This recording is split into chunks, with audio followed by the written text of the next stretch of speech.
I'm on my thing. That's what I used to say to people instead of simply telling them that I was on my period. I would use terms such as code red or that time of the month to avoid having to say the word period. I was shy and ashamed to ask my friends for a pad. I'd get them to pass it to me underneath the table, and then I'd quickly slip it up my sleeve so people wouldn't see. Even in my own home, I was very shy about my period.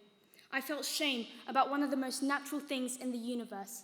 The reason for this being society's ingrained stigma towards menstruation. Periods have brought life to the earth for millions of years. However, menstruators are frequently made to feel guilty simply because they bleed.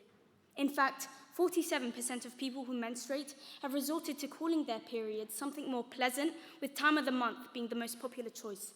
Even while shopping, 44% of women said they felt uncomfortable when buying tampons or pads. Oh, and did you know that 51% of men believe it's inappropriate for women to discuss their periods in the workplace?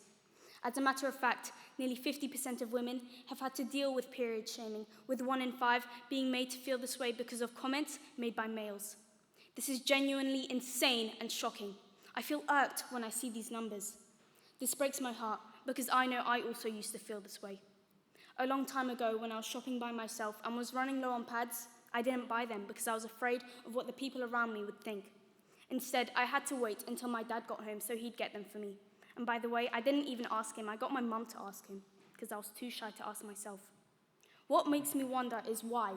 Why couldn't I have just gotten the pads myself? Over the years, we've come up with solutions such as putting pads into unlabeled boxes, but this has only increased the stigma and shame. My solution to end period stigma is to just be more open about your period. If you need sanitary towels, it is your human right to receive them without being discriminated against. And when having discussions about periods, try using the correct terms.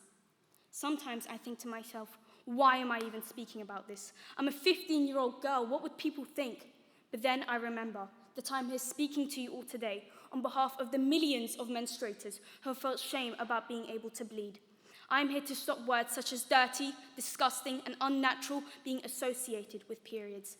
I'm here to stop the hate, to stop the discrimination, to stop the weird glances and dirty looks that is aimed at periods and people who menstruate. I look at myself in the mirror and say, no, your period is not to be hidden. It is not to be ashamed of, and it is most certainly not disgusting. So if someone tells you you are wrong, you look them in the eye, and with all your strength, you tell them, no, you are wrong. I want to end my speech with one more phrase that I hope you take with you. All periods, including mine, are beautiful, so don't try to hide it.